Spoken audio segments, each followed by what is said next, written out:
Sa panahon ngayon kung saan halos lahat ay nagmamadali para umangat, marami ang nauubos bago makarating. Marami ang gumigising araw-araw na pagod.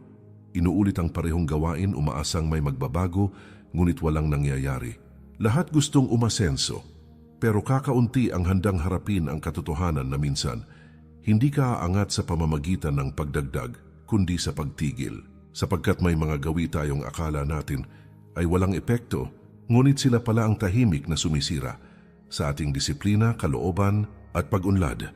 Ang pag-angat sa buhay ay hindi paligsahan ng bilis, kundi pagsusuri ng direksyon. Maraming masisipag, ngunit kakaunti ang matalino sa pagpili kung saan dapat ilaan ang kanilang lakas. Dahil kahit gaano ka pa kasipag, kung mali ang inuuna mo, ikaw ay laging mapapagod ngunit hindi uusad. Ang tunay na pag-unlad ay hindi laging tungkol sa paggawa ng marami, kundi sa pagbitaw sa mga bagay na pumipigil sa iyong lumipad. Sabi ni Epictetus, hindi lahat ng bagay ay dapat mong sagutin at hindi lahat ng laban ay dapat mong salihan. Ang marunong umatras sa maling laban ay hindi duwag kundi matalino. Ang marunong tumigil sa mga gawaing nagpapabigat sa buhay ay siyang nagbubukas ng pinto sa katahimikan, malinaw na pag-iisip at pag-angat na may dignidad. Ang karunungan ay hindi palaging nakikita sa mga hakbang na ginagawa, kundi sa mga hakbang na pinipiling hindi gawin. Kaibigan at kapatid, muli inaanyayahan kita na mag-subscribe sa ating channel para lagi kang updated sa mga bagong videos na aking gagawin at pabago sa pananaw mo sa buhay. Ngayon, kung handa ka ng tunay na umangat, panahon na para pagmasdan ang sarili at tukuyin ang mga gawaing dapat mo nang bitawan. Ito ang 10 ugali na tahimik, ngunit matindi ang kapangyarihang pumigil sa iyong pagunlad.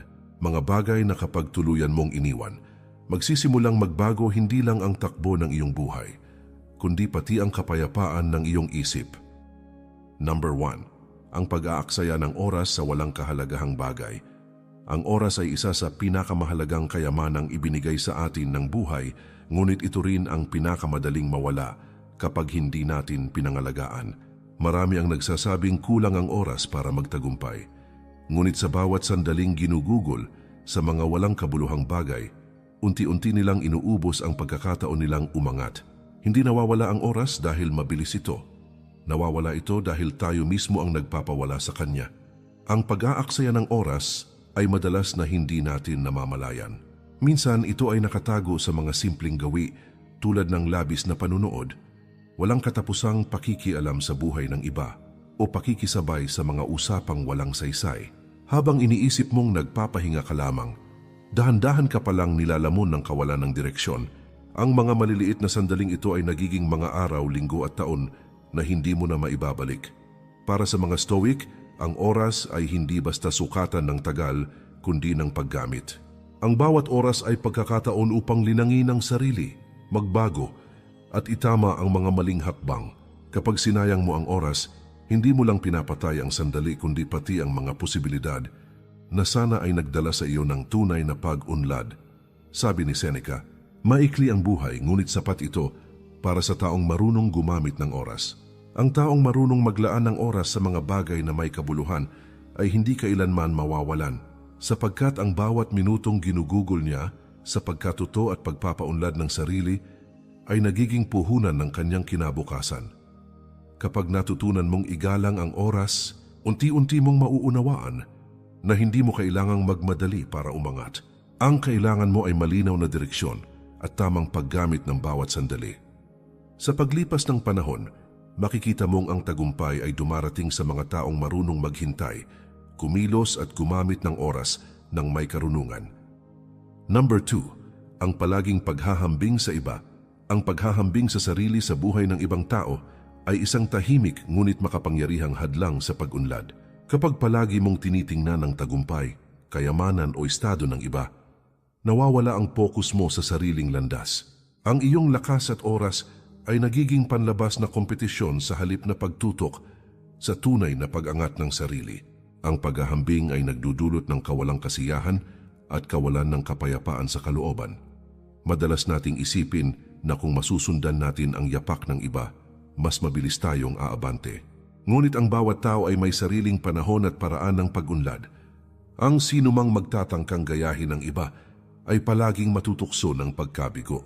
Ang tunay na tagumpay ay hindi nasusukat sa kung paano tayo nakikita ng iba, kundi sa kung paano natin nakikita at pinapabuti ang ating sarili. Sabi ni Marcus Aurelius, huwag mong ikumpara ang sarili sa iba, sapagkat ang bawat isa ay may sariling landas at oras. Ang karunungan ay makikita sa kakayahang tingnan ang sarili bilang natatangi at sapat sa kanyang sariling paglalakbay. Ang paghahambing ay walang saysay sapagkat wala tayong kontrol sa buhay ng iba. Ang kontrol ay nasa sariling aksyon at disiplina. Kapag natutunan mong itigil ang paghahambing, magsisimula mong pahalagahan ang bawat hakbang na ginagawa mo. Ang mga maliit na tagumpay, ang mga tahimik na pag-unlad, at ang bawat aral ay nagiging pundasyon ng mas matatag na sarili. Ang focus ay lumilipat mula sa ingay ng mundo patungo sa katahimikan ng iyong isip at kaluluwa. Ang taong hindi nahuhulog sa patibong ng paghahambing ay nakakamit ang kapayapaan at tunay na paglago. Hindi siya nasasakal ng inggit o panghihina ng loob. Sa halip, ginagamit niya ang kanyang lakas at oras sa mga bagay na may saysay at nagpapaunlad sa kanya araw-araw. Sa ganitong paraan, ang pag-angat ay nagiging natural at hindi pilit. Number 3. Ang pagpapabaya sa sariling kalusugan at katawan. Ang katawan at isipan ay ang dalawang haligi ng anumang uri ng tagumpay, ngunit marami ang hindi pinapahalagahan ang kalusugan. Kapag pabaya sa katawan sa pagkain, sa tulog at sa ehersisyo, unti-unti itong nagpapahina at nagiging sagabal sa lahat ng ambisyon. Ang malusog na katawan ay pundasyon ng matibay na isipan at matatag na desisyon. Kapag ito ay pinabayaan, kahit gaano katalino o kasipag ang isang tao, mababawasan ang kanyang kakayahang umangat. Ang pagpapabaya sa kalusugan ay hindi lamang pisikal, kasama rin dito ang pagpapabaya sa isip sa pamamagitan ng labis na stress, kakulangan sa pahinga at pagbibigay daan sa negatibong emosyon.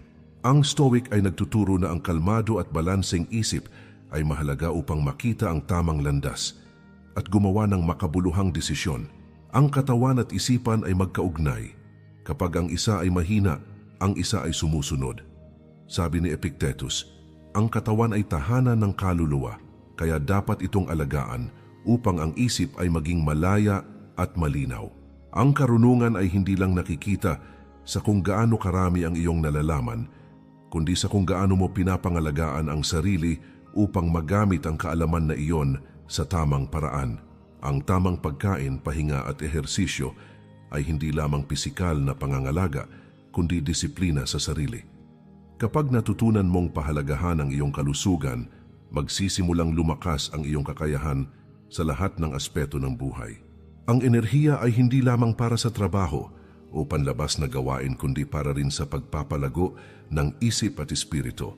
Ang isang taong malakas at malusog ay mas handa sa anumang hamon at mas mabilis makakaangat sa buhay.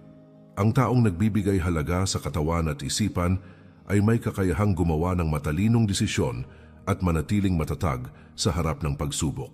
Hindi siya madaling panghinaan ng loob at hindi rin siya madaling masira ng mga hamon ng mundo. Sa ganitong paraan, ang kalusugan ay nagiging susi hindi lamang sa pisikal na lakas, kundi sa kabuuang pag-angat at tagumpay. Number 4. Ang palaging pagpapaliban sa mahahalagang gawain. Maraming tao ang nagnanais umangat, ngunit paulit-ulit na ipinagpapaliban ang mga bagay na tunay na mahalaga. Ang pagpapaliban ay isang tahimik na halimaw na kumakain sa oras at oportunidad. Ang bawat pagkakataong hindi ginamit upang kumilos, matuto o magdesisyon ay unti-unting nagiging pabigat sa pag-unlad. Habang iniisip na bukas ay magsisimula, ang bukas ay patuloy na nauuwi sa kahapon. Ang pagpapaliban ay kadalasan dulot ng takot, kawalan ng kumpiyansa o kagustuhang maging komportable. Ngunit ang pag-angat ay hindi nangyayari sa komportableng lugar. Ang pagbabago at pag-unlad ay nangangailangan ng aksyon, at ang aksyon ay nangangailangan ng tapang na humarap sa hindi tiyak at minsang masakit na proseso. Ang taong palaging nag-aantala ay nahuhuli sa bawat hakbang na dapat ay kanyang sinimulan. Sabi ni Seneca, ang hindi kumikilos ngayon ay mananatiling gaya ng kahapon. Ang tunay na karunungan ay nakikita sa kakayahang simulan ang tama sa tamang oras. Ang bawat hakbang, gaano man kaliit, ay nagdadala ng momentum na unti-unting nagtutulak sa tao tungo sa kanyang layunin. Ang pagpapaliban ay pagtalikod sa pagkakataong maging higit sa sarili. Kapag natutunan mong harapin ang mahahalagang gawain agad, mararamdaman mo ang pagbabago sa iyong sarili at sa takbo ng iyong buhay. Ang pagkilos sa tamang oras ay nagdudulot ng kumpiyansa, kasiyahan at malinaw na direksyon. Ang bawat hakbang na hindi mo ipinagpapaliban ay pundasyon ng mas matatag at mas maayos na kinabukasan. Ang taong hindi nagpapaliban ay hindi lamang produktibo kundi disiplinado at may paninindigan. Sa bawat desisyon na ginawa niya sa tamang panahon, lumalago ang kanyang kakayahan at karakter. Ang pag-angat ay hindi na isang pangarap, kundi isang tuloy-tuloy na proseso na kanyang tinatahak araw-araw. Number 5. Ang pagsunod sa opinyon ng iba nang walang pagsusuri. Maraming tao ang humihingi ng direksyon sa opinyon ng iba at madalas ay sinusunod ito nang walang sariling pagsusuri. Kapag ang bawat desisyon ay nakabase sa sinasabi ng iba, nawawala ang sariling pagkakakilanlan at kakayahang gumawa ng tamang hakbang para sa sarili. Ang pag-asa sa opinyon ng iba ay nagdudulot ng kalituhan, kawalan ng paninindigan, at kadalasan ay pagkabigo. Ang mundo ay puno ng payo at opinyon, ngunit hindi lahat ay para sa iyo. Ang tunay na karunungan ay matatagpuan sa kakayahang suriin ang bawat payo at piliin kung alin ang makakabuti sa iyong pag-unlad. Ang sino mang palaging sumusunod sa iba ay palaging naaapektuhan ng galaw, tagumpay o pagkakamali ng iba at nawawala sa kanyang sariling landas. Sabi ni Marcus Aurelius, hindi ang opinyon ng iba ang magtatakda ng iyong direksyon, kundi ang iyong sariling pagpapasya at disiplina. Ang tunay na kalayaan at tagumpay ay nagsisimula sa sariling pagsusuri at paninindigan. Ang marunong mag-isip at kumilos para sa sarili ay hindi basta nasusunod ng agos ng opinyon ng nakararami, kundi lumilikha ng sariling landas. Kapag natutunan mong pahalagahan ang sariling pagsusuri kaysa sa opinyon ng iba, mas malinaw ang direksyon ng iyong buhay. Mas nagiging matatag ka sa bawat hakbang at mas handa sa mga pagsubok. Ang pag-angat ay nagiging bunga ng sariling karunungan at paninindigan, hindi ng impluwensya ng ibang tao. Ang taong may sariling paninindigan ay hindi madaling maligaw o mawalan ng motibasyon. Ang kanyang mga desisyon ay nakabatay sa tamang pagsusuri, hindi sa kung ano ang gusto ng nakapaligid. Sa ganitong paraan, ang tagumpay at pag-angat ay hindi lamang pansamantala kundi nagiging matibay at makabuluhan sa bawat aspeto ng buhay. Number 6. Ang pagpapanatili ng mga toxic na relasyon. Maraming tao ang nahuhulog sa bitag ng mga relasyon na sumisira sa kanilang pag-unlad. Ang mga taong laging kritikal, negatibo o gumagamit ng iba para sa sariling kapakinabangan ay unti-unting kumakain sa enerhiya at determinasyon ng isang tao. Ang pagpapanatili ng ganitong relasyon ay parang paglakad sa mabigat na putik. Bawat hakbang ay nagpapabagal sa iyong pag-angat. Hindi lahat ng kasama sa buhay ay nararapat manatili. Ang Stoic ay nagtuturo na ang kapaligiran ay may malakas na epekto sa isip at asal ng tao. Kapag ang paligid ay puno ng inggit, galit at kawalan ng suporta, mahirap makamit ang kalinawan at disiplina. Ang tunay na kaibigan ay nagtataguyod ng kabutihan, hindi nagpapabigat sa ating pasanin.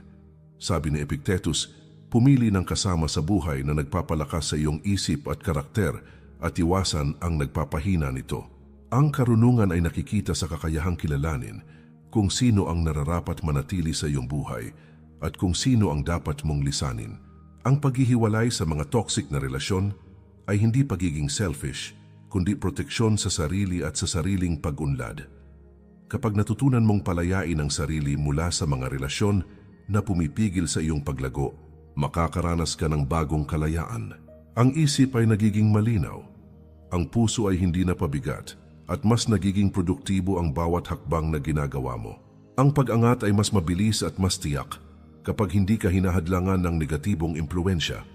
Ang taong marunong pumili ng tamang relasyon ay mas matatag at mas handa sa buhay. Hindi siya madaling madala sa drama o pagkadismaya. Sa halip, ginagamit niya ang kanyang oras at lakas sa mga taong tunay na makakatulong sa kanyang pag-unlad at sa mga gawaing makabuluhan sa kanyang buhay. Number 7. Ang labis na pagkakabit sa teknolohiya at social media. Sa modernong panahon, ang labis na pagkakabit sa teknolohiya at social media ay nagiging tahimik na hadlang sa tunay na pag-unlad. Ang patuloy na pag-scroll, walang katapusang pag-browse at labis na pag-aalala sa opinyon ng iba sa online ay kumakain ng oras at mas mahalaga ng kapayapaan ng isip. Maraming tao ang abala sa virtual na mundo, ngunit nahuhuli sa tunay na buhay. Ang sobrang pagkahumaling sa teknolohiya ay nagdudulot ng pagkakawatak-watak ng atensyon. Ang tao ay nagiging pabigat sa sariling isipan dahil sa sobrang impormasyon at ingay na hindi naman nakakatulong sa personal na pag-unlad. Ang Stoic ay nagtuturo na ang kontrol sa sarili ay nakasalalay sa kakayahang piliin kung saan ilalaan ang pansin. Kapag ang atensyon ay laging nakatuon sa mga walang saysay na bagay, nawawala ang lakas para sa mahahalagang hakbang. Sabi ni Seneca, huwag hayaang ang labis na aliwan at ingay ng mundo ay guluhin ang katahimikan ng iyong isip. Ang karunungan ay makikita sa kakayahang limitahan ang distractions at ituon ang enerhiya sa makabuluhang bagay. Ang tamang paggamit ng teknolohiya ay nagbibigay ng tulong, hindi humahadlang sa pag-unlad. Kapag natutunan mong kontrolin ang oras at atensyon sa paggamit ng teknolohiya, mararamdaman mo ang kalinawan sa isip at mas maraming oras para sa tunay na pag-unlad. Ang bawat hakbang patungo sa kaalaman, disiplina at paglago ay nagiging mas malinaw at mas produktibo. Ang labis na pagkakabit sa virtual na mundo ay nagiging kalayaan sa tuwing napapalitan ng makabuluhang aksyon. Ang taong marunong gumamit ng teknolohiya ng may disiplina ay mas handa sa anumang hamon sa buhay. Hindi siya madaling maligaw o mawalan ng oras sa walang saysay na bagay. Sa halip, nagagamit niya ang kanyang lakas, talino at oras upang makamit ang tunay na pag-angat at makabuluhang tagumpay. Number 8. Ang pagpapabaya sa pagpapalago ng sariling kaalaman. Maraming tao ang nagnanais umangat, ngunit hindi ini-invest ang oras at enerhiya sa pagpapalago ng sariling kaalaman. Ang patuloy na pagtigil sa pagkatuto ay parang paglalakad sa dilim ng walang direksyon, habang ang mundo sa paligid ay patuloy na nagbabago at umuusad. Ang kaalaman ay susi upang makasabay at mas higit pa, upang makahanap ng tamang landas. Kapag pinabayaan mo ang iyong isip sa kakulangan ng pagkatuto, bawat oportunidad na dapat ay para sa iyo ay dahan-dahang nawawala at ang iyong pag-angat ay napipigilan. Ang pagpapabaya sa sariling kaalaman ay hindi lamang tungkol sa kakulangan sa edukasyon. Kasama rin dito ang hindi paglinang ng karanasan, kritikal na pag-iisip at malalim na pag-unawa sa sarili. Ang Stoic ay nagtuturo na ang isip ay dapat laging malinaw at handa sa anumang hamon. Ang taong hindi nagpapalago ng kaalaman ay madaling maligaw, madaling maimpluwensyahan at nawawala sa tamang direksyon ng kanyang buhay. Ang kaalaman ay hindi lamang kagamitan, kundi sandata upang makagawa ng matalinong desisyon, sabi ni Epictetus.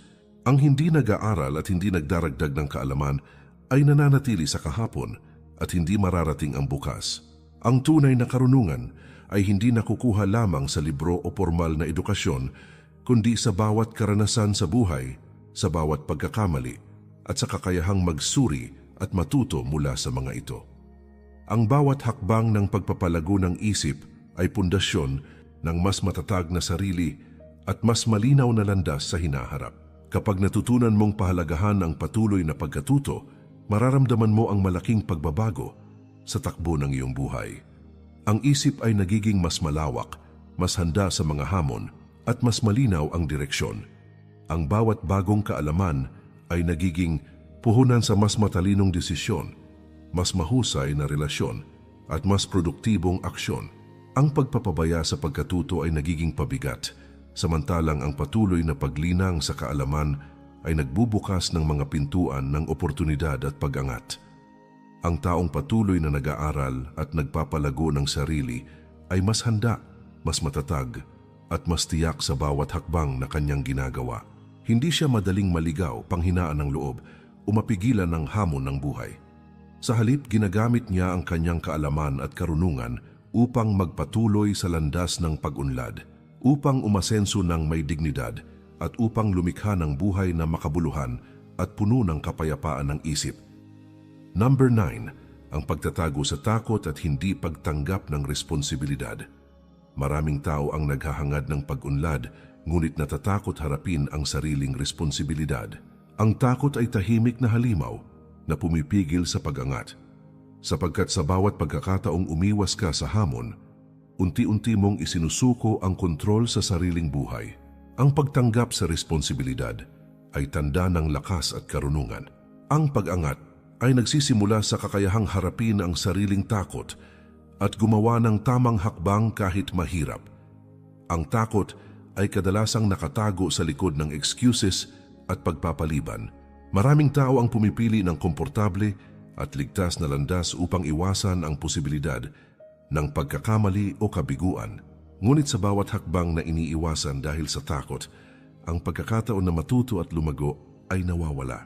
Ang Stoic ay nagtuturo na ang katatagan ay hindi nasusukat sa kung gaano kakalakas sa simula, kundi sa kakayahang bumangon at kumilos sa kabila ng takot. Sabi ni Seneca, ang hindi humaharap sa hamon ay mananatiling alipin ng kanyang takot. Ang tunay na karunungan ay nasa kakayahang kilalanin ang takot, harapin ito, at gamitin bilang lakas upang umasenso.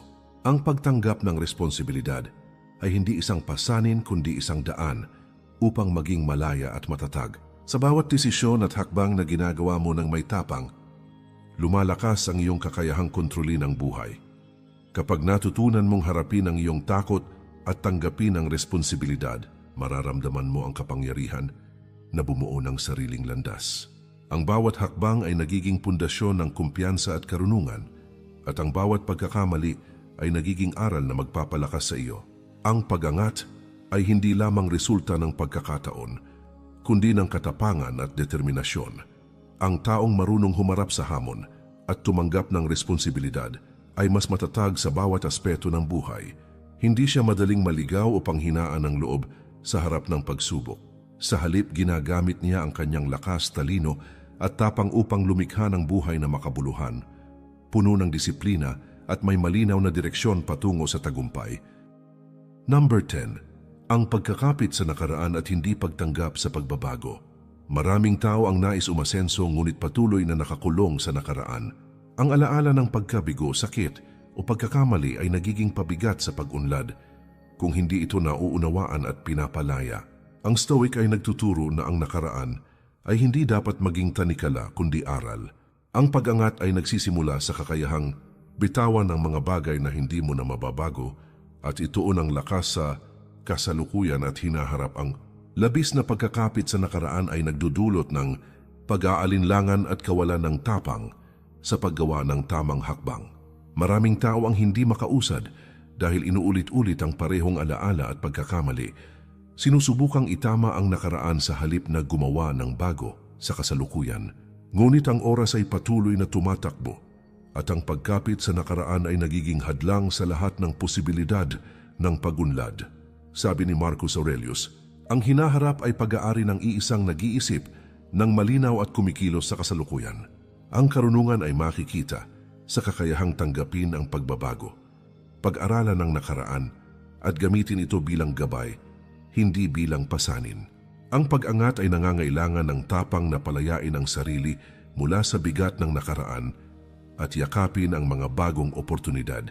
Kapag natutunan mong bitawan ang nakaraan at tanggapin ang pagbabago, mararamdaman mo ang kalayaan sa isip at kapayapaan sa puso. Ang bawat hakbang na ginagawa mo ay nagiging makabuluhan at puno ng direksyon. Ang pag-angat ay nagiging mas natural at mas tiyak kapag hindi ka na hinahadlangan ng alaala o pangamba mula sa nakaraan. Ang taong marunong magpalaya sa nakaraan at tanggapin ang pagbabago ay mas handa sa hamon at oportunidad ng buhay. Hindi siya madaling maligaw o mahulog sa takot at panghihinayang. Sa halip, ginagamit niya ang kanyang karanasan bilang gabay at ang kanyang isip at puso ay nakatuon sa paglago, tagumpay at mas makabuluhang paglalakbay sa buhay. Sa paglalakbay ng buhay, ang bawat hakbang patungo sa pag-unlad ay nagsisimula sa pagtigil sa mga bagay na humahadlang sa ating paglago. Ang pag-angat ay hindi laging tungkol sa pagdagdag ng gawain o tagumpay, kundi sa karunungan na bitawan ang mga hindi nakakatulong. Ang katahimikan, disiplina at malinaw na isip ay sandata ng sinumang nagnanais maging malaya at matatag sa kabila ng unos at tukso ng mundo. Ang mga gawi, ugali at paniniwalang pumipigil sa atin ay hindi basta-basta mawawala. Kailangan itong kilalanin, harapin at palayain. Ang Stoic ay nagtuturo na ang tunay na kapangyarihan ay nasa kakayahang kontrolin ang sarili, hindi ang mundo sa paligid. Ang bawat hakbang na ginagawa ng may karunungan at disiplina ay nagtutulak sa atin patungo sa mas mataas na antas ng sarili. Ang pagbabago ay hindi laging madali, ngunit ito ang tanging daan upang maranasan ang tunay na pag-angat. Ang taong matatag ay hindi takot sa pagharap sa sariling kahinaan at hindi nag-aaksaya ng oras sa walang saysay. Sa bawat pagpili na tama, sa bawat hakbang na makabuluhan, ang buhay ay unti-unting nagiging mas maliwanag at mas malaya. Kaibigan at kapatid, muli, inaanyayahan kita na mag-subscribe sa ating channel para lagi kang updated sa mga bagong videos na aking gagawin at babago sa pananaw mo sa buhay. Ang bawat video ay hakbang upang palalimin ang iyong isip, patatagin ang iyong kalooban, at tulungan kang harapin ang buhay ng may tapang at karunungan. Maraming salamat po. Mag-ingat po tayo palagi. At kay Lord palagi ang papuri.